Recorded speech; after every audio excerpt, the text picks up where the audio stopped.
얘기합시다. 일단 오늘 11월 6일 오전 9시 반에 골드글러브 2023 메이저리그 수상식이 있었는데 김하성 선수가 2루수 골드글러브를 타지 못했지만 유틸리티 부분에서 수상을 하면서 아시아 최초 내야수가 골드글러브를 타는 경사를 누렸습니다. 진짜 축하할 일이에요.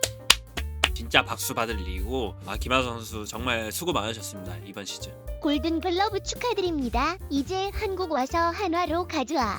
한화의 김하성 작년부터 이제 2022년 골드글러브 그때 당시는 이제 김하성 선수와 댄스비 스완슨 그리고 미겔 로하스 요 세 선수 중에 그 선수가 댄스비 스완슨이고요. 그리고 논의 얘기지만 올해 내셔널리그 유격수 골드글러브 부문은 2년 연속으로 댄스비 스완슨 선수가 수상을 했습니다. 이제 애틀란타에 있다가 이번 시즌 FA로 시카고 컵스로 이적을 했는데 거기서 또 수상을 하게 됐어요. 김하성 선수가 유틸리티 부문에서 일단 수상을 했어요. 토미 에드먼 그리고 무키 베츠 두 선수와 같이 경쟁을 하게 됐어요. 유틸리티 부문은 작년 2022년 골드글러브 시상식부터 신설을 해서 다양한 포지션에서 활약을 하는 수비수에게 공로를 인정하는 상으로 신설이 됐습니다. 무키 베츠 같은 경우는 외야수죠. 외야수인데 다저스 와서 2루수도 하고 유격수도 하고 사실 이 선수 자체가 너무 천재야. 야구 능력이 그냥 타고났어. 물론 본인의 노력도 진짜 잘하시는 선수지만 토미 에드먼과 김하성의 이제 대결로 성사가 됐는데 김하성 선수가 하게 됐어요. 그리고 골드글러브 관련해서 어떻게 점수가 매겨지는지 알려드리면 총 100% 중에 75%는 각 30개의 팀에 감독 1명, 코치 1명 여기에는 조항이 있어요. 자기 팀 선수는 투표를 할 수가 없어요. 그럼 당연히 그러겠지. 자기 팀 선수 뽑겠지. 그러니까 그거를 방지하고자 자기 팀 선수는 못 뽑게 조항을 걸어놨고 그리고 나머지 25%가 수비 지표 메모장을 켜서 좀 알려드릴게요. 수비 지표를 뭘로 판단하느냐 면 SDI라는 수치가 있어요. SDI가 뭐냐? 디펜시브 인덱스 수비 지표인데 이 S가 무슨 S냐면 미국 야구 연합협회 Society for American Baseball Research라는 말의 줄임말이에요. 요거의 S예요. 야구 역사와 기록에 대한 연구 및 보급 발전을 목적으로 하는 단체고 쿠퍼스타웃 명예의 전당이 있는 곳이죠. 여기 71년 8월에 설립이 되었답니다. 여기서 이제 주는 수비 지표를 25%.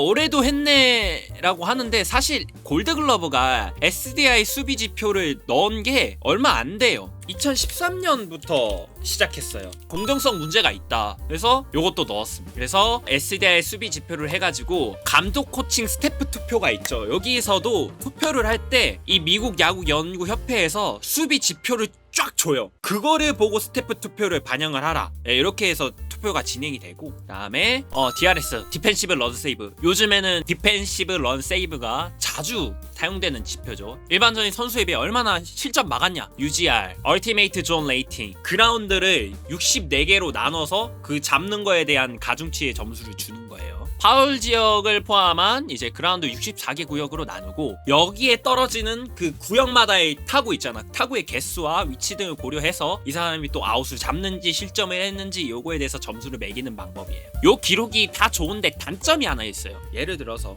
1루수가 특히 손해를 보는 경우가 있는 게 보통 아웃 잡을 때 어떻게 합니까? 땅볼 나오잖아요. 그러면 뭐 2루수든 3루수든 유격수든 누구한테 줍니까? 1루한테 주잖아. 송구를 잡잖아요. 그래야 아웃 카운트가 올라가잖아. 이거에 대한 게 반영이 안 돼 있어. 원바운드 캐치 미국에서는 스쿱이라고 하거든요. 퍼올린다 이런 슈퍼 캐치나 이런 관련에 대한 지표를 반영을 할 수가 없는 기록이 그런 단점은 있지만 이 선수가 얼마나 그 레버리지 그 반영을 해서 호수비를 하는지 요거에 대해서 또 좋은 평가를 갈 수 있는 게 UGR 지표. 이번에 김하성 선수가 골드글러브 얘기가 나오면서 나왔던 기록이 OAA 이것도 미국에서 자주 보는 기록이거든요. 일반적인 선수에 비해서 실점이 아니라 아웃을 얼마나 많이 잡았는가 이것도 중요하잖아. 이것도 실점을 막는 데 있어서 중요한 가치니까 보통 수비를 할 때 DRS와 OA를 좀 많이 보는 편이에요. 저 같은 경우는 UGR을 조금 보는 편이에요. 범위를 판단할 수 있다 보니까.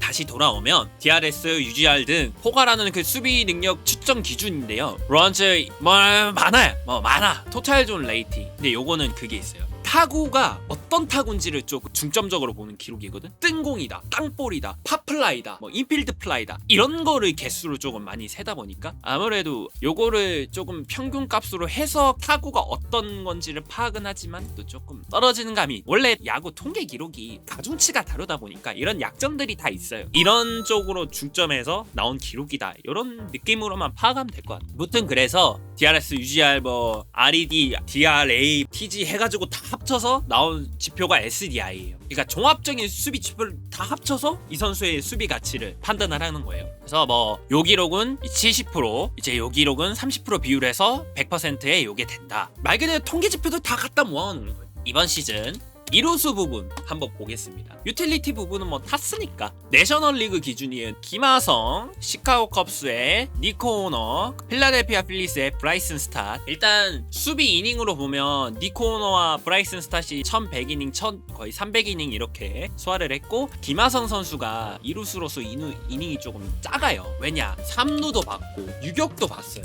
특히 3루 같은 경우가 마차도의 그 출전이 줄어들어 버려가지고 부상 때문에. 그래서 3루로도 출전을 좀 많이 했습니다. 이루스로서의 이닝이 깎인 감이 없지 않아 있고, 그리고 김하성 선수가 마지막에 체력적인 문제가 아무래도 조금 전 경기를 이렇게 계속 뛰다 보니까 체력이 딸릴 수밖에 없단 말이야. 그래서 조금 지표가 아무래도 좀 줄긴 했어. 그래도 대단한 기록을 세웠다. 기록을 봅시다. 자, 먼저 DRS. 항상 DRS 점수 얼마나 막았냐 맨날 나오지. 자, 여기서 B라고 적혀있고 F라고 적혀있는데 주로 쓰는 기록 사이트가 두 개가 있거든요. D가 베이스볼 레퍼런스, F가 팬그래프닷컴입니다. 서로 두 사이트가 가중치가 다르기는 해요. 참고만 하면 될 것 같아요. 그래서 김하성이 이제 플러스 10, 플러스 11, 니코 오너 선수 같은 경우는 11, 11, 그리고 브라이슨 스탓이 7, 7. DRS만 봤을 때는 김하성 선수와 니코 오너 선수가 호적이죠. 그리고 두 번째인 OAA 김하성이 7, 그리고 니코 오너가 두 배인 14, 그리고 브라이슨 스탓이 그보다 높은 16. 요 기록은 팬그래프닷컴. 그래서 OAA로 봤을 때는 니코 오너와 브라이슨 스탓이 조금 높고요. 그 다음에 UGR로 봅시다. 그래도 그 선수의 수비 영역 이 부분에서 보기 좋아서 보았어요. 2.6 정도 되고, 그리고 니코 오너가 좀 작죠. 1.0. 브라이슨 스탓이 6.8이나 됩니다.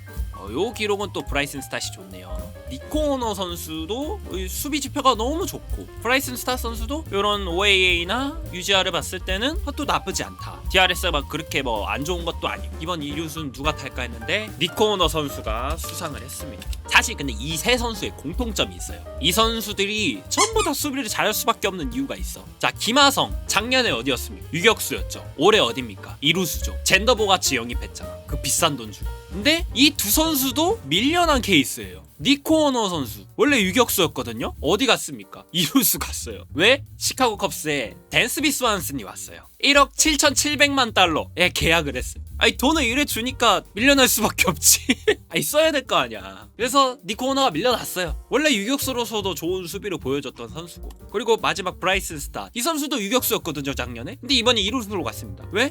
이번에는 트레이 터너 선수가 왔어요. 이 선수는 뭐 이번에 2023 WBC 국가대표 유격수이기도 하고요. 3억 달러라고? 11년 3억 달러네. 와. 근데 그만큼 잘해. 11년 계약을 했는데 당연히 유격수 써야지. 그러니까 브라이슨 스타도 밀려났어요. 그러니까 이 선수의 공통점은 작년에 유격수였는데 올해는 이루수를 밀려났다는 이 공통점이 있어. 작년에 유격수 3인방이 올해 그냥 이루수에서 그냥 경합을 보는 그런 꼴이 된 거예요. 아무튼 그래서 니코 오너 선수가 수상을 했습니다. 제가 봐서도 니코 오너가 탈 것 같았어 사실. 김하성 선수가 정말 잘했는데 워낙 쟁쟁했어. 인정해. 그리고 김하성 선수가 유틸리티가 있잖아. 그래서 뭐 제가 잘은 모르겠지만 추측상 감독 코치가 투표를 했을 때 김하성 선수는 이루수 쪽보다는 유틸리티 쪽으로 좀 표를 주지 않았을까. 그래서 어떻게 보면 이루수 부문을 타지 못했을 가능성이 좀 있을 것 같아요. 아무튼 아쉽게도 김하성 선수가 타진 못했지만 유틸리티 부문에서 토미 에드먼을 제끼고 수상을 했죠. 정말 축하받을 일이야.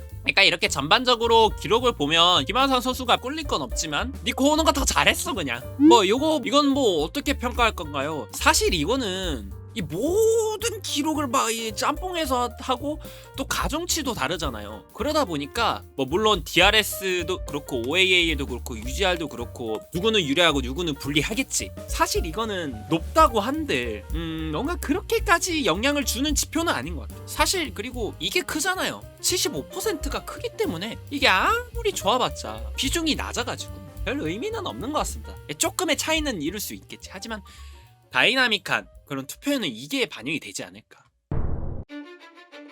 골드글러브는 그런 좀 오명이 있어. 한번 임팩트 있는 애들 있죠. 이게 쭉 가. 올 시즌에는 평균치를 했단 말이야. 조금 임팩트가 있고 그런 장면들만 감독 코치들이 또 봤다면 또 그거에 대해서 또 투표를 줄 가능성이 높단 말이야. 최대 오명이 있어요. 제가 아는 케이스가 엄청 옛날이거든요. 뭐 이런 경우가 생긴다는 거예요.